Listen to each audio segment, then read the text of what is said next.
पियावा जब भीरी तोहरा गईल हमके बतावा बात का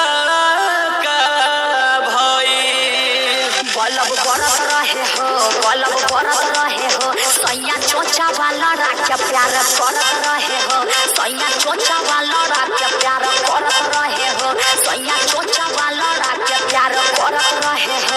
बलब बरत रहे हो, बलब बरत रहे हो, बलब बरत रहे हो, कबो ऊपर कबो नीचे सैया धरत रहे हो, सैया चोचा वाला राख्या प्यार करत रहे हो।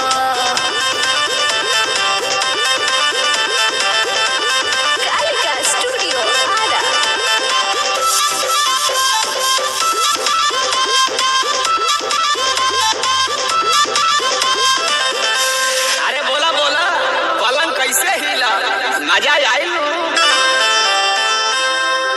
कैसे कैसे खेला तू पलंगिया पर खेललू कई बार चुमा तू पियावा के दिहलू।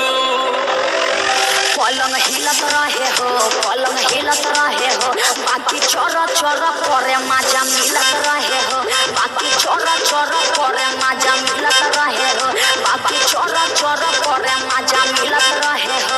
बलब बरत रहे हो, बलब बरत रहे हो, बलब बरत रहे हो, सैया चोचा वाला राख्या प्यार करत रहे हो, सैया चोचा वाला राख्या प्यार करत रहे हो।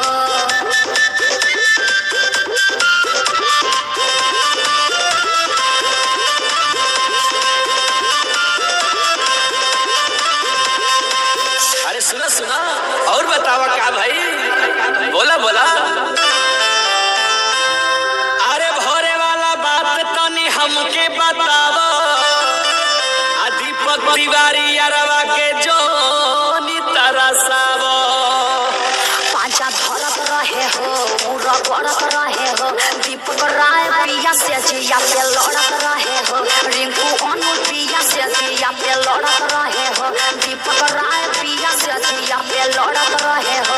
बलब बरत रहे हो, बलब बरत रहे हो, बलब बरत रहे हो, सैया चोचा वाला राख्या प्यार करत रहे हो, सैया चोचा वाला राख्या प्यार करत रहे हो।